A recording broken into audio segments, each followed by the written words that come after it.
It is February 21st, 2021, lesson 113, reviews for 95. I am one self united with my Creator, and 96. Salvation comes from my one self.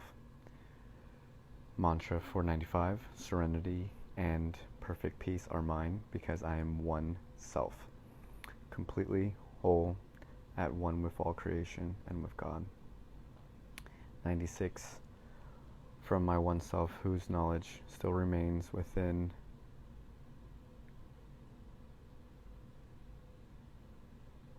in my mind, I see God's perfect plan for my salvation perfectly fulfilled. So, I guess kind of understanding that our unification within ourselves is getting to the core of what we're at, is unveiling these layers of karmic propensities. Okay, so if you have to go through this stage of your life where maybe you have multiple sex partners, or you're doing drugs, or that you have to make a lot of money, you have these ambitions, you have to prove something in the world, or you have to build something, you become a humanitarian, you need to go through these layers to get to the core of your purpose, if that makes sense. Our core purpose is always self-realization. So that's why when you look at things such as Joseph Campbell's hero's journey, you have to go through these process of, realizing what's your calling, and then going through the abyss and the turmoil of defeats, and then rising to the challenge. So think about like the story of Hercules, right? At first he didn't know that he was chosen to be the son of Zeus, right? So he goes out and he meets his trainer, and then he has to step up and demonstrate that he is born to be a hero. And of course, someone comes in his life, and that creates some contrast for him. And basically, after that, he has the challenges of, losing his power, coming back into his power, and even going beyond himself and kind of seeing what he actually is made of, which is a god.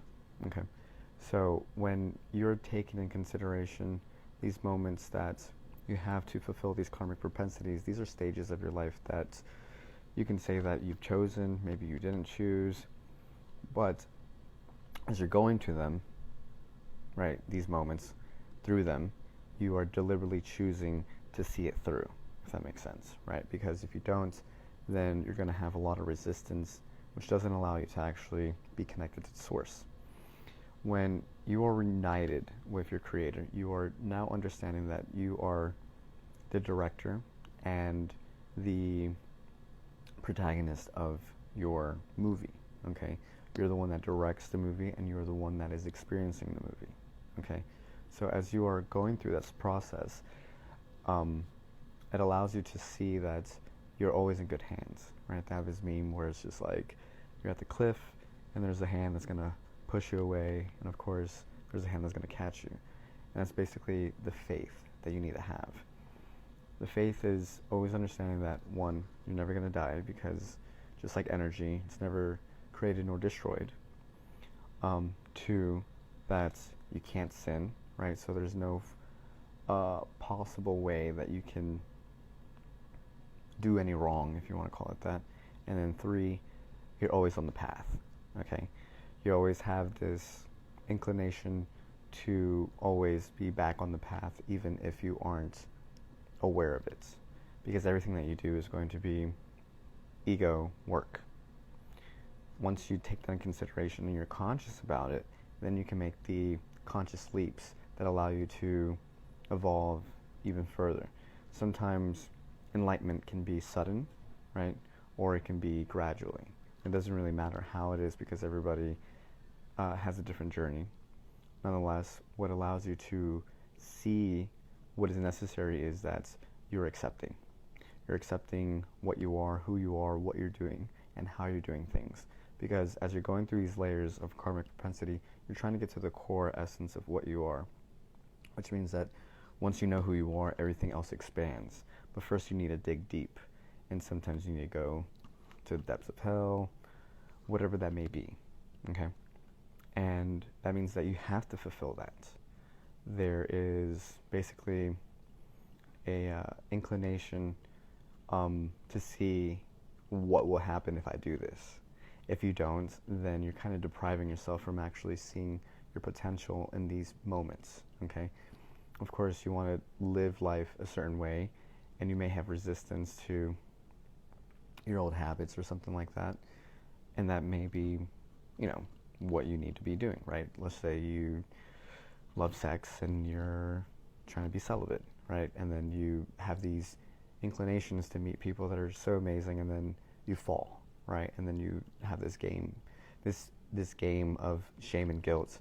And basically what is occurring is that you aren't done with it, right? Sometimes we have these aids that help us until they don't work anymore, right? It's basically outgrowing things. That's basically maturing things. Because if it doesn't bother you, then it doesn't really matter. But if it bothers you, that means that you haven't really worked through that process. And sometimes that aid is the one thing that allows you to actually work through that. It allows you to connect back because you've been so inclined and adamant to live your life a certain way that you completely forget about yourself, right? You're just living in this forward-focused, action-based energy, and it doesn't allow you to actually take a step back and see yourself. Okay, it doesn't allow you to be the witness and say, oh, okay, this is what my body's doing. If your thoughts aren't yours, if your heart and your emotions aren't yours, and your bodily actions aren't yours, then it doesn't matter what you're doing. You're always doing the right thing, right place, right time. So just allow the body to do what it needs to do, and if it needs to kick the habits, then it'll kick the habits, right? But if it doesn't, then be okay with that, because the idea is to learn to love in these moments, and that allows you to, again, be connected to source, and that's where you find salvation within yourself.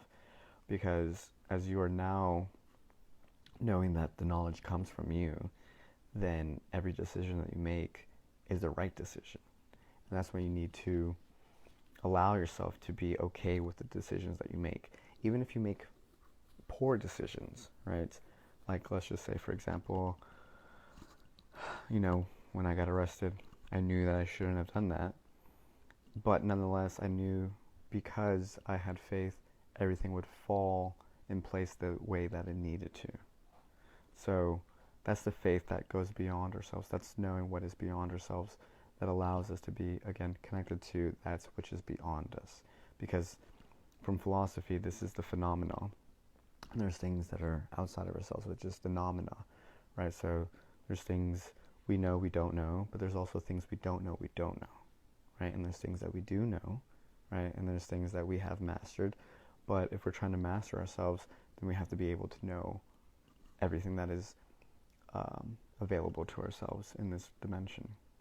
That's only allowed when you are following your practice,